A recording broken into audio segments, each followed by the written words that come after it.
بھی ان کی اما بھی یہ جو ایمان لائے تھے ڈر کر ایمان لائے تھے، تو کیوں لائے تھے؟ تجھے کہا تھا انہوں نے ہم ڈر کر ایمان لا رہے ہیں، یعنی چونکہ فتح مکہ کے جو موقع پر جی ہمیں انہوں نے بتایا، بلکہ ہمیں حضرت عبداللہ بن عمر نے بتایا ہے کہ معاویہ اینڈ کمپنی جو ہے وہ ڈر کے اسلام لائے تھے، مجبوری میں انہوں نے اسلام کو قبول کیا، اسلام کی حقانیت کو دیکھتے ہوئے انہوں نے اسلام قبول نہیں کیا۔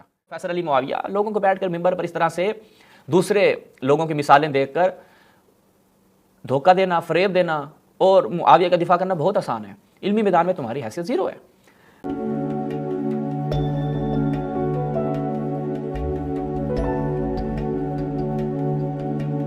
اعوذ باللہ من الشیطان الرجیم، بسم اللہ الرحمن الرحیم۔ تمام ناظرین کی خدمت میں السلام علیکم ورحمۃ اللہ۔ چلتے ہیں آج کے پہلے اعتراض کی جانب، دیکھتے ہیں کہ مولوی صاحب جو ہیں وہ کیا بیان کر رہے ہیں۔ سب سے پہلے ان کا کلپ ملاحظہ فرمائیں، انشاءاللہ پھر اس کے اوپر جواب عرض کریں گے۔ یہ معاویہ کے ایک بڑے تگڑے فین ہیں۔ ابا بھی ان کی اما بھی یہ جو ایمان لائے تھے ڈر کر ایمان لائے تھے، تو کیوں لائے تھے؟ تجھے کہا تھا انہوں نے ہم ڈر کر ایمان لا رہے ہیں، یعنی چونکہ فتح مکہ کے جو موقع پر جی ہمیں انہوں نے بتایا، بلکہ ہمیں حضرت عبداللہ بن عمر نے بتایا ہے کہ معاویہ اینڈ کمپنی جو ہے وہ ڈر کے اسلام لائے تھے، مجبوری میں انہوں نے اسلام کو قبول کیا، اسلام کی حقانیت کو دیکھتے ہوئے انہوں نے اسلام قبول نہیں کیا۔ ہمیں یہ کس نے خبر دی ہے؟ مولوی صاحب ہم سے پوچھ رہے ہیں کہ آپ کو بتایا انہوں نے؟ جی بالکل بتایا۔ کس نے بتایا؟ عبداللہ بن عمر نے بتایا ہے۔ عبداللہ بن عمر کون ہے؟ آپ کے جلیل القدر صحابی ہیں، وہ صحابی کے جو جھوٹ نہیں بولتے، وہ صحابی کے جو جنتی ہیں۔ انہوں نے ہمیں بتایا کہ بھائی معاویہ ابن ابی سفیان اور سفیان نے اسلام قبول کیا مجبوری کی حالت میں، دل نہیں تھا ان لوگوں کا۔ بھائی اسلام کے خلاف جنگیں اتنی لڑی انہوں نے، جنگ بدر و احد و خندق و کتنی جنگیں ان لوگوں نے اسلام کے خلاف لڑی۔ بھائی اسلام کی حقانیت کو انہوں نے قبول نہیں کیا۔ فتح مکہ کے وقت جب دیکھا کہ اب لینے کے دینے پڑ جائیں گے تو انہوں نے اسلام کو قبول کر لیا۔ اب آپ کہیں کہ بھئی یہ آپ کو کہاں سے پتہ چل رہا ہے؟ اس وقت ممکن ہے آپ دلوں کے راز تھوڑی جانتے ہیں کہ انہوں نے دل سے اسلام قبول کیا یا مجبوری کی حالت میں اسلام قبول کیا ہے، تو ہم کہیں گے یہ ہمیں خبر دی ہے آپ کے خیر القرون نے۔ خیر القرون جن کے بارے میں آپ دعویٰ کرتے ہیں کہ وہ جنتی ہیں، وہ صحابہ ہیں، صحابہ کی اولاد، یہ وغیرہ وغیرہ۔ تو لہٰذا صحابہ نے ہمیں یہ خبر دی ہے کہ معاویہ اینڈ اس کے والد صاحب دونوں نے اسلام قبول کیا مجبوری کی حالت میں، بیچارے مجبور ہو گئے، انہیں پتہ ہے کہ اب تو جنگ بھی نہیں لڑ سکتے، اب تو کچھ بھی ہمارے پاس طاقت نہیں رہی، اب ہم اسلام کے خلاف مقاومت نہیں کر سکتے، لہٰذا اب لے دے کر ایک ہی آپشن رہ گیا کہ چلو بھائی اسلام قبول کر لیں، اور اس کے بعد پھر اس کا فائدہ یہ ہو جائے گا کہ جب ہم اسلام قبول کریں گے ان کے اندر بیٹھ کر ان کی جڑیں کاٹنے میں ہمیں آسانی ہوگی۔ اور وہ تاریخ نے ہمیں بتایا بھی ہے کہ معاویہ نے کس طریقے سے اسلام کی جڑیں کاٹی ہیں، کس طریقے سے صحابہ رسول کو قتل کیا ہے، کس طریقے سے اسلام کے اندر فتنہ و فساد برپا کیا ہے، وہ تاریخ نے بڑا واضح کر کے بیان کیا ہے۔ مگر یہ کہ بھائی متعصب ترین لوگ جو ہوتے ہیں نا، وہ مشرکین کی مانند ہیں۔ جیسے مشرکین کہتے تھے جب تک اللہ ہمیں چہرہ نہیں دکھائے گا، وہ بہانے تو بنانے تھے نا، نہیں دکھائے گا ہم نے اسلام قبول نہیں کرنا، ہم نہیں قبول کریں گے کہ اللہ ہے، آپ اللہ کے رسول ہیں۔ تو بھائی ان کی بھی یہی حالت ہے، ان کے سامنے سب کچھ ہو جائے نا تب بھی یہ نہیں مانتے، بس بہانے لے کر آئیں گے۔ تو بنو امیہ اور اس کے ٹکڑوں پہ پلنے والے افراد جنہوں نے طول تاریخ میں بھی انہی کے گیت گائے، اور اب ہو سکتا ہے کہ حق ہو باطل نہ ہو، نہیں، جب اس زمانے میں حق اور باطل تھے، آج بھی یہ دونوں سلسلے چلتے آ رہے ہیں۔ آج بھی دیکھیں آپ کو بنو امیہ کے طرفدار ملیں گے، بنو امیہ کی تقدیس کرنے والے ملیں گے، معاویہ کو مقدس بنا کر پیش کرنے والے ملیں گے، آج بھی ایسے افراد ہیں۔ اس پہ ہمیں تعجب بھی نہیں کرنا چاہیے۔ تعجب کیوں نہیں کرنا چاہیے؟ کیونکہ یہ سلسلہ تا قیامت رہے گا۔ چلیں جی مولوی صاحب کی دعا سنیں کیا کہتے ہیں۔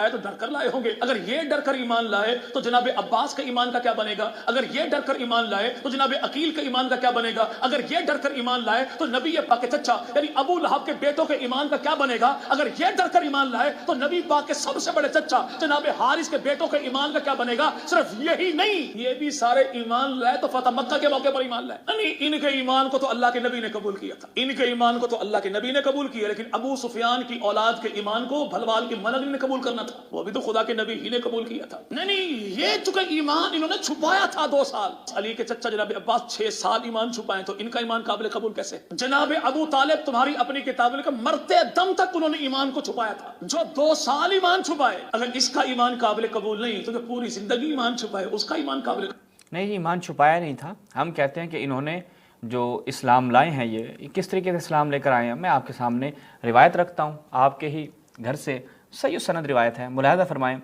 کتاب المعجم، ٹھیک ہے جی، تصنیف کس کی؟ الامام ابن بشر المعروف ابن العرابی، ٹھیک ہے، یہ عبد المحسن بن ابراہیم بن احمد الحسینی کی تحقیق و تخریج، اور اس کی پہلی جلد ہے، دار ابن جوزی کی چاپ ہے۔ روایت نمبر ملاحظہ فرمائیں 1640۔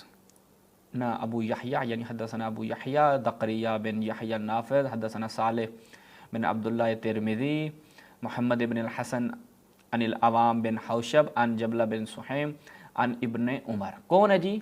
یہ آپ کے ابن عمر، عبداللہ ابن عمر سے روایت ہے۔ کیا ہو گیا کہ لما کانا امر الحکمین قالت لحفصہ، یہ تب کا واقعہ ہے کہ جب حکمین یعنی جنگ صفین کے بعد کا واقعہ ہے۔ اچھا، ہوتا کیا ہے اب یہاں پر؟ حضرت عبداللہ بن عمر کیا کہتے ہیں؟ فخرجت، وہ کہتے ہیں میں نکلا، فانتہیت الیہم وقد اجتمعوا علی ان یولونی، کہ میں گیا اور جہاں پہ وہ اجتماع کیا ہوا تھا، اور یعنی انہوں نے کہا کہ میری امارت کو قبول کرو، انہوں نے کہا کہ مجھے خلیفہ جو ہے وہ بطور خلیفہ آپ لوگ قبول کریں۔ جب حضرت عبداللہ بن عمر نے اپنی خلافت کا وہاں پہ دعویٰ کیا، جن کے بارے میں حضرت عمر نے ان سے کہا گیا نا کہ اپنے بیٹے کو کیوں نہیں بناتے، عبداللہ بن عمر کو کیوں نہیں بناتے، تو موصوف فرماتے ہیں کہ اس وجہ سے کہ وہ تو اتنی اہلیت نہیں رکھتا کہ اپنی بیوی کو طلاق دے سکے، اس لیے میں عبداللہ بن عمر کو، صحیح روایت میں آیا ہے کہ حضرت عبداللہ بن عمر کو کیوں نہیں حضرت عمر نے اپنا جانشین بنایا۔ یہ پوچھتے ہیں نا آپ سے کہ بھائی اگر وہ خلافت کو انہوں نے لیا اور موروثی بناتے تو وہ پھر اپنی اولاد میں اس کو چلاتے، تو اولاد میں کیوں نہیں چلایا؟ وہ کہتے ہیں اولاد میں اس لیے نہیں چلایا چونکہ وہاں پہ کیا مسئلہ تھا، وہاں پہ کہتے ہیں کہ حضرت عبداللہ بن عمر اس اہل نہیں تھے کہ ان کو خلیفہ بنایا جائے۔ اچھا، وہ اپنی بیوی کو طلاق دینے کی اہلیت بھی نہیں رکھتے تھے بقول ان کے والد محترم کے۔ اب جب یہ کہا نا حضرت عبداللہ بن عمر نے، آگے دیکھیں ملاحظہ فرمائیں، آگے صفحہ نشان دیں، فخرج معاویہ فظن انی قدمت لذلک علی جمل احمر جسیم، وہ کہتے ہیں کہ معاویہ آیا ایک اونٹ کے اوپر، وہ اونٹ سرخ رنگ کا بڑا ہٹا کھٹا سا ایک اونٹ تھا، اس کے اوپر وہ سوار تھا، فجعل یقول من ثم ذکر کلمہ ھذا الامر من یرجو ھذا الامر، وہ کس نے یہ بات کی ہے؟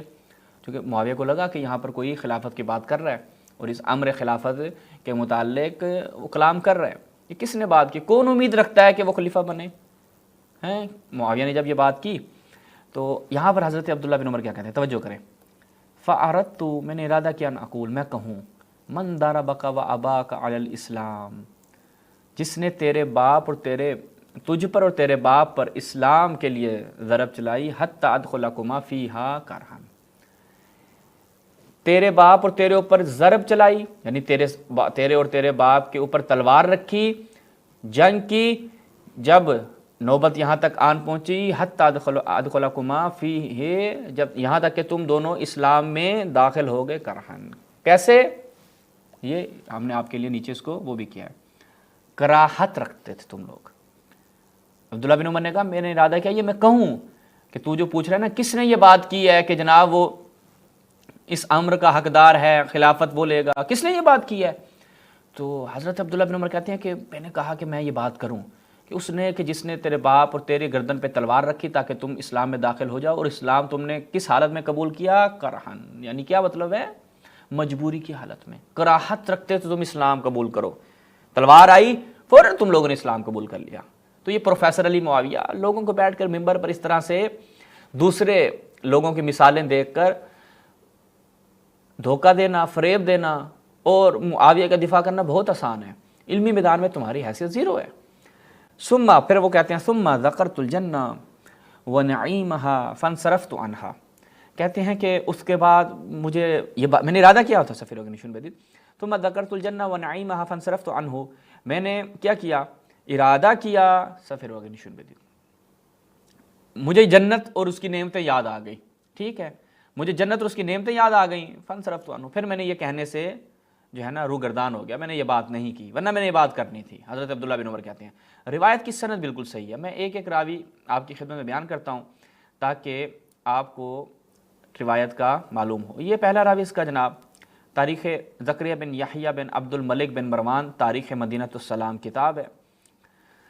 اچھا جی، کس کی ہے؟ خطیب بغدادی کی۔ یہاں پر اس کے بارے میں کیا کہتے ہیں؟ وَكَانَ أَحْدُ الْعُبَّادِ الْمُجْتَهِدِينَ وَمِنْ أَثْبَاتِ الْمُحَدِّثِينَ وَذَكَرَهُ دَارَقُطْنِي فَقَالَ ثِقَةٌ فَاضِلٌ، پہلا راوی اس کا ثقہ ہے، ٹھیک ہے۔ دوسرے راوی کی طرف چلتے ہیں۔